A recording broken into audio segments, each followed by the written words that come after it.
My name's Captain Aletha Henderson, and I am a firefighter with the Indianapolis Fire Department. And I have a great book that I would love to share with you. In fact, it's one of my favorites. This book is a fire safety book that I'm sure you and your family will love. I have a few friends that would like to also help me read this book to you. What do you say? You have a few minutes? Let's get started. No Dragons for Tea. One warm, sunny day at the end of last week, my mom and I went for a walk to the creek. As I raced down the hill in my little red wagon, I veered to the left and smacked into a dragon. I suppose he could see there was fear in my eyes as I jumped to my feet, quite filled with surprise. He sheepishly grinned and stepped out of the way, but he seemed so polite that I asked him to play. He had a cute bear and some other toys too. With my shovel and pail, we had oodles to do.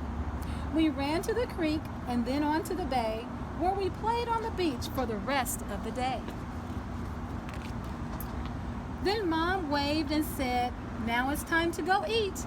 Let's pack the red wagon and head up the street."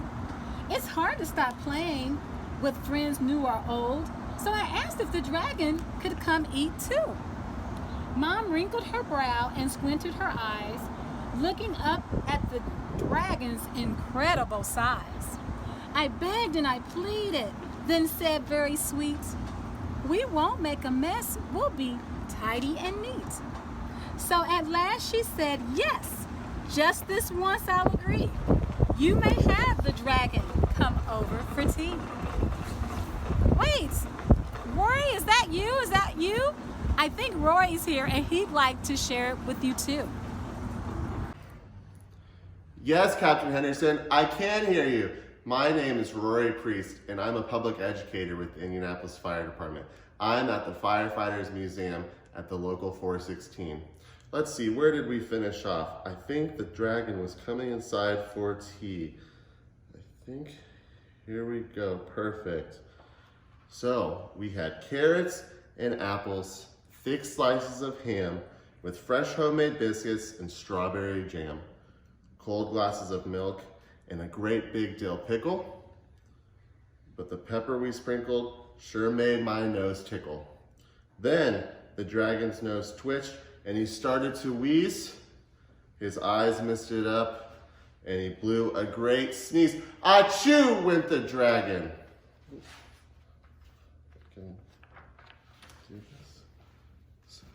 See, that's where the dragon is sneezing. Well, we all know what happens when dragons achoo. Flames shot from his mouth and from both nostrils too. Our tablecloth sparked and then burst into flame, and the curtains that hung right beside did the same. The smoke alarm rang, what a loud piercing sound. It meant get out fast, so I dropped to the ground. The room filled with smoke as I crawled on the floor and started to make my way to the front door. The dragon got scared and decided to hide, but I knew when there's fire, we must get outside. I grabbed his thick tail and with one mighty tug, I pulled that big dragon from under the rug. See, that's the dragon hiding. We must never hide if we're in a fire. We must go outside. But Clara, I think my friend Clara, she wants to finish the book. Clara, can you do that for me? Thanks, Rory. I'm Clara. I'm a public educator with the Indianapolis Fire Department. We're here in the classroom at Firefighters Survive Alive. I crept down the hallway and said, "Follow me. I know the way out. We must meet by the tree." So Mom and the dragon and I met there. Then that silly old dragon went back for his bear. We ran up and caught him and I wouldn't let go. And I said, "Listen, dragon, here's what you should know. Don't ever go back. That just will not do. We can get a new bear, but we can't replace you." Since the fire was burning inside our home, we went to the neighbors to borrow the phone. Mom knew what to dial and said, "Calm and clear. Here's our full street address. Send the fire trucks here." Now, my friend Kyron, he's going to read some pages to you. Here you go, Kyron. Thank you, Clara. Hi, I'm Kyron, and we are going to pick up where Clara left off. Let's get started. Before very long, down our street they came sailing, with bright red flashing lights and loud sirens wailing. The fire crew rushed to start on their task. They were dressed in big boots and wore helmets and masks. They hooked up the hose and ran into the house, where they sprayed streams of water in order to douse. The table, the curtains, our lovely snack too, and it didn't take long till the fire was through. The fire chief called out the door with a shout. The smoke made a mess, but the fire is out.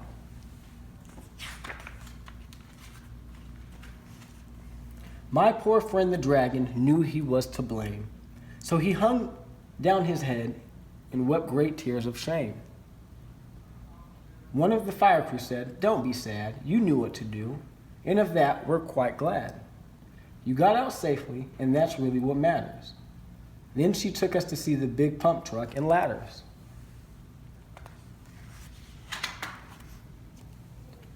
The dragon put on a shiny red hat, and I asked to see where the fire crew sat.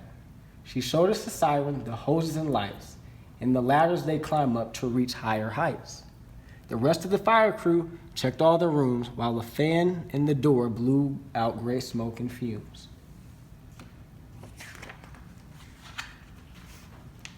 Then the dragon and I sat down for a while. I reached up and hugged him. He gave a great smile. The next time the dragon and I want to play, we'll pack up a picnic and go to the bay. We are friends, tried and true, the best we can be, and I'll never again invite dragons for tea. All right, everyone. Well, this includes our book on No Dragons for Tea. Thank you for joining us, but stay tuned for a message from our friend George. Thanks, Kyron. Hi, friends. My name's George, and I'm a certified public educator with the Indianapolis Fire Department. Wasn't that a wonderful book? Thanks for reading along with us. But I'd like to take just a couple of minutes to talk about some safety tips for you and your friends and family. First thing, we need to talk about an escape plan. An escape plan has to have some important things. Can we talk about what those are? Great. I'm glad you said yes. An escape plan has to have 2 ways out of each room and a meeting place outside. Now, we'll talk about meeting places in just a minute. But an escape plan, your first way out should always be an exit door, because it's the quickest, easiest, and safest way out of any room, even if you have a fire. The second way could be our window. But we need to talk to grown-ups about windows before we try to use them, because windows can be very dangerous, and there are many reasons they may not want us to go out. But remember, don't ever hide.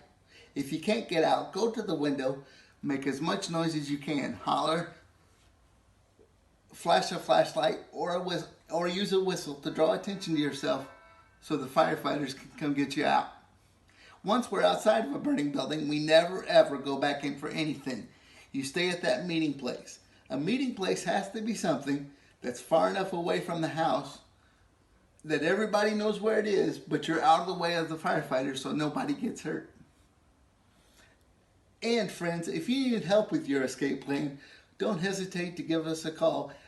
Firefighter Survival Live, a program with the Indianapolis Fire Department at 317-327-6707. Or if you need a free smoke alarm and you're in the Indianapolis area, you can call 317-327-6093 or go to indy.gov/IFD.